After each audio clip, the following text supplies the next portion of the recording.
ಬೆಂಗಳೂರಿನ ಕುಡಿಯುವ ನೀರಿನ ಬವಣೆ ನೀಗಿಸಲು ಜಲಮಂಡಳಿ ನಿರ್ಧಾರ. ಯಲಹಂಕದ ಹೆಸರುಘಟ್ಟ ಕೆರೆ ನೀರನ್ನ ಬಳಸಿಕೊಳ್ಳಲು ಜಲಮಂಡಳಿ ಅಧ್ಯಕ್ಷರ ತೀರ್ಮಾನ. ಸದ್ಯ ಅರ್ಕಾವತಿ ನದಿ ಪಾತ್ರದ ಹೆಸರುಘಟ್ಟ ಕೆರೆಯಲ್ಲಿ 0.3 ಟಿಎಂಸಿ ನೀರಿನ ಸಂಗ್ರಹ.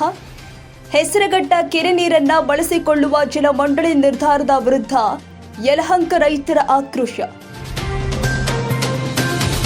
ಸದ್ಯ ಹೆಸರುಘಟ್ಟ ನೀರಿನ ಬಳಕೆ ನಿರ್ಧಾರದ ವಿರುದ್ಧ ರೈತ ಸಂಘ ಹಾಗೂ ರೈತರ ಹೋರಾಟ. ಹೆಸರುಘಟ್ಟ ಕೆರೆ ಅಂಗಳದಲ್ಲಿ 10 ಸಭೆ ಚರ್ಚೆ. ಹೆಸರುಘಟ್ಟ ಕೆರೆ ನೀರು ಸಂರಕ್ಷಣೆಗಾಗಿ ಅಭಿಯಾನದ ಹೋರಾಟ ಮಾಡಲು ತೀರ್ಮಾನ.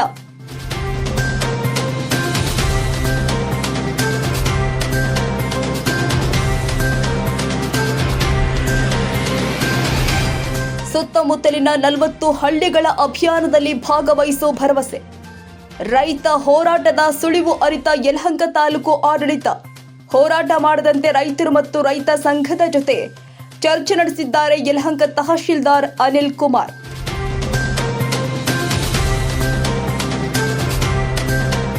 ಈ ಹಿನ್ನೆಲೆ ಜಲಮಂಡಳಿ ಅಧಿಕಾರಿಗಳು 8/5/2024 ರೈತರು ಮತ್ತು ರೈತ ಸಂಘದ ಜೊತೆ ಚರ್ಚೆ.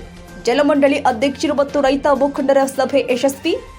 ಹೆಸರುಘಟ್ಟ ಕೆರೆ ನೀರನ್ನ ಬಳಸಿಕೊಳ್ಳದಿರಲು ಸಭೆಯಲ್ಲಿ ತೀರ್ಮಾನ. ಯಲಹಂಕ ರೈತರು ಮತ್ತು ರೈತ ಸಂಘದ ಹೋರಾಟಕ್ಕೆ ಗೆಲುವು.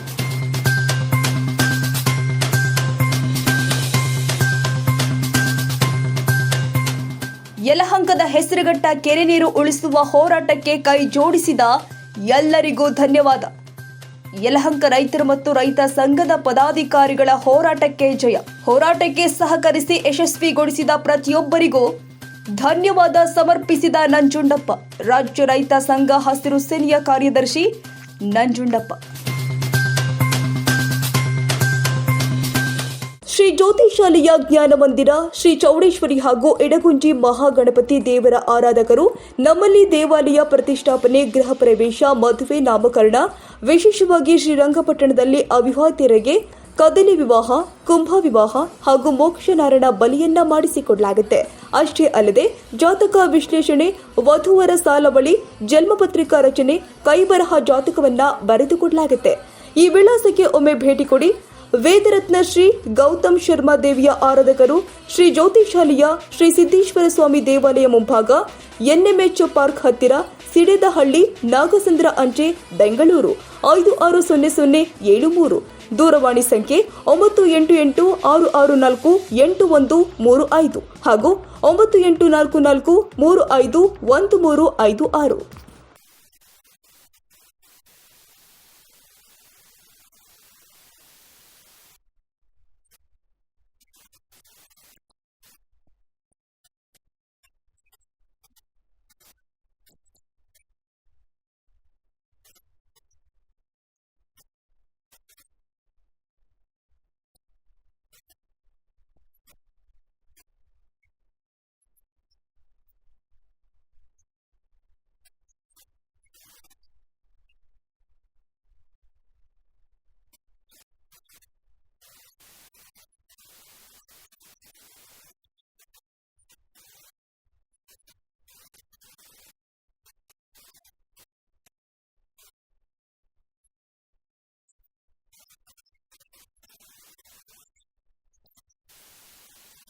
ಪಾರ್ಟಿಸಿಪೇಷನ್ ಮಾಡಿ ಒಂದು ರಿಪೋರ್ಟ್ ಹಾಕೋರೆ ಏನಂತ ಹಾಕೋರೆ, ಸದರಿ ಕೆರೆಯಲ್ಲಿ ಅತಿ ಕಡಿಮೆ ನೀರಿದ್ದು ಈ ಕೆರೆಯು ಹಲವಾರು ಪ್ರಭೇದಗಳ ಪಕ್ಷಿಗಳಿಗೆ ಆವಾಸ ಸ್ಥಾನವಾಗಿದ್ದು ಸದರಿ ಪಕ್ಷಿಗಳನ್ನು ಇದೇ ಕೆರೆಯನ್ನು ನಂಬಿಕೊಂಡು ಬೇಸಿಗೆಯಲ್ಲಿ ಜೀವನ ಸಾಗಿಸುತ್ತಿವೆ ಮತ್ತು ಸದರಿ ಕೆರೆಯ ಅಂತರ್ಜಲವನ್ನು ನಂಬಿಕೊಂಡು ಸುತ್ತಮುತ್ತಲಿನ ಗ್ರಾಮದ ರೈತರುಗಳು ತಮ್ಮ ಜಮೀನಿನಲ್ಲಿ ವ್ಯವಸಾಯ ಮಾಡಿಕೊಂಡಿರುತ್ತಾರೆ ಮತ್ತು ಈ ಕೆರೆಯ ಸುತ್ತಮುತ್ತಲಿನ ಜಾನುವಾರುಗಳಿಗೆ ಈ ಕೆರೆಯ ನೀರೇ ಆಧಾರವಾಗಿರುತ್ತದೆ ಮತ್ತು ಈ ಕೆರೆಯಲ್ಲಿ ಸುಮಾರು ವರ್ಷಗಳಿಂದ ಹೂಳನ್ನು ತೆಗೆಯದೇ ಇದ್ದು ಹೂಳು ತುಂಬಿರುತ್ತದೆ. ಕೆರೆಯಲ್ಲಿ ಅತಿ ಕಡಿಮೆ ನೀರಿದ್ದು, ಇದು ಪಾಯಿಂಟ್. ಕೆರೆಯಲ್ಲಿ ಅತಿ ಕಡಿಮೆ ನೀರಿದ್ದು ಕಾರಣ ಸದರಿ ಕೆರೆಯ ನೀರನ್ನು ಬೆಂಗಳೂರು ನಗರಕ್ಕೆ ಬಳಸಿಕೊಂಡು ಕೆರೆಯ ನೀರು ಖಾಲಿಯಾದಲ್ಲಿ ಈ ಮೇಲ್ಕಂಡ ಪಶು, ಪಕ್ಷಿ, ಪ್ರಾಣಿ ಹಾಗೂ ರೈತರಿಗೆ ತುಂಬಲಾರದ ನಷ್ಟ ಸಂಭವಿಸುತ್ತದೆ ಮತ್ತು ಸದರಿ ಕೆರೆಯಲ್ಲಿ ವಾಸವಾಗಿರುವ ಹಲವು ಪ್ರಭೇದಗಳ ಹಕ್ಕಿ ಪಕ್ಷಿಗಳು ಹಾಗೂ ಮೀನುಗಳ ಜೀವಕ್ಕೆ ಹಾನಿಯಾಗುವ ಸಂಭವವಿರುತ್ತದೆ. ಕಾರಣ ರೈತರ ಮನವಿಯಂತೆ ಸದರಿ ಯೋಜನೆಯನ್ನು ಕೈ ಬಿಡುವ ಬಗ್ಗೆ ಇದ್ದ ವಾಸ್ತವಾಂಶದ ವರದಿಯನ್ನು ಮಾನ್ಯರ ಹವಾಲಗಾರರಿಗೆ ಸಲ್ಲಿಸಿದೆ. ಇದು ಸರ್ಕಾರಕ್ಕೂ ಜಿಲ್ಲಾಧಿಕಾರಿಗಳಿಗೆ ಹಾಕವ್ರೆ, ಆ ಲೆಟರ್ ಇವ್ರಿಗೂ ಬರ್ತದೆ. ಇದು ಲೋಕಲ್ ಕಂದಾಯ ಅಧಿಕಾರಿಗಳು ಇದೆ ಹೇಳ್ಬಿಡ್ತಿದೆ. ಇದು ಇಂಚಿಂಚು ಅವರು ಎಲ್ಲಾ ಜಾಗಕ್ಕೂ ಹೋಗಿನೇ ಬಂದು ವರದಿ ಕೊಟ್ಟಿರೋದು. ಅವ್ರೇನು ಹೋಗಿ ಬೇರೆ ವರದಿ ಕೊಟ್ಟಿಲ್ಲ. ಅದಕ್ಕೆ 20 ಜಾಗಕ್ಕೆ ಹೋಗಿ ನಾವು ಸ್ಪಾಟ್ ಇನ್ಸ್ಪೆಕ್ಷನ್ ಮಾಡಿರೋ ಫೋಟೋಗಳವೆ ಎಲ್ಲವೇ ಅವನ್ನ ಕೊಡ್ತೀವಿ, ಇದು ಮಾಡ್ತೀವಿ. ಸರ್, ನಾವು ಯಾವುದೇ ಕಾರಣಕ್ಕೂ ನೀರ್ ಬಿಡಲ್ಲ, ಅಲ್ಲಿ ನೀರಿಲ್ಲ, ಇಷ್ಟೇ ನಮ್ ವಾದ. ನಾವು ಬಿಡಲ್ಲ.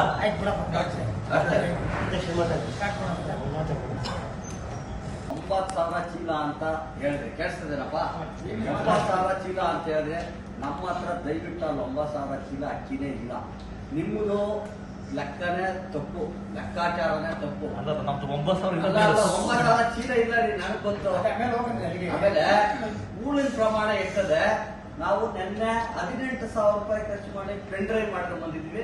ಪೆನ್ ಡ್ರೈವ್ ಮಾಡಿ ಆಮೇಲೆ ನೀವು ಒಂದು ಚೀಲ ತಗೊಂತೀನಿ ಅಂದ್ಬಿಟ್ಟು ನೀವು ತಗೊಳೋದು ನಮ್ಗೆ ಗೊತ್ತು. ಯಾಕಂದ್ರೆ ಈ ಸರ್ಕಾರ ಅಧಿಕಾರಿಗಳನ್ನೆಲ್ಲ ನಾವು ನೋಡ್ಕೊಂಡ್ ಬಂದಿದ್ದೀವಿ. ಯಾಕೆ ಗೊತ್ತಾ? ಕಾವೇರಿ ನೀರ್ನ ಎಲ್ಲ ಬಿಟ್ಬಿಟ್ಟು ಆಮೇಲೆ ಇವಾಗ ಇಲ್ಲ ಅಂತ ಈಗ ಇದು ಮಾಡ್ತಾವ್ರೆ. 3,000 TMC ಹೋದ್ರೆ ಏನಿಲ್ಲ. ನಾವು ಕಾವೇರಿ ನೀರು ಹೋರಾಟ ಮಾಡಿದಾಗೇನೆ ಕುಡಿಯಕ್ಕ 10 TMC ಬೇಕು ಅಂತ ನಾನು ಪೇಪರ್ ಆಗಿ ಹೇಳಿದೀನಿ, ಟಿವಿಯಾಗ ಹೇಳಿದೀನಿ. ಅವತ್ತೇ ನಾನು ಫೇಸ್ಬುಕ್ ವಾಟ್ಸಪ್ ಹಾಕಿದ್ದೀನಿ ಬಂದ್ಬಿಟ್ಟು. ಏನೋ 9ನೇ ತಿಂಗಳಿಂದ ನಮ್ಗೆ ಏನು ಗೊತ್ತಿದ್ದವರು 9ನೇ ತಿಂಗಳಿಂದ ಹಿಡಿದು ನಮ್ಗೆ ಮೇವರೆಗೂ ನಿಮ್ಗೆ 10-12 TMC ನೀರ್ ಬೇಕಾಗ್ತದೆ ಇರ್ತತಿರ ಅಂತ ನಾನು ಅವಾಗೆ ಬರ್ದಾಕಿದ್ದೀನಿ.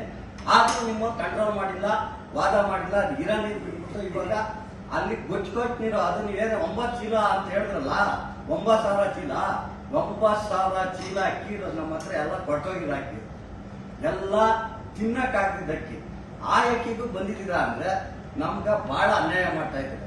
9,000 ಅದು ಪ್ರಾಣಿ ಪಕ್ಷಿಗಳು ಕೋಟಿಗೆ ಆ ಅಕ್ಕಿ ಚೀಲ ನಂಬ್ಕೊಂಡು ಪಡ್ತೋಗಿರೋ ಚೀಲ ಅದಲ್ಲ, ಆ ಚೀಲ ನಂಬ್ಕೊಂಡು ಕೋಟ್ಯಾಂತರ ಪ್ರಾಣಿ ಪಕ್ಷಿಗಳು, ಜಲಚರಗಳು, ಕಾಡು ಪ್ರಾಣಿಗಳು ಎಲ್ಲ ತಿಂತಾವೆ ಅದನ್ನ.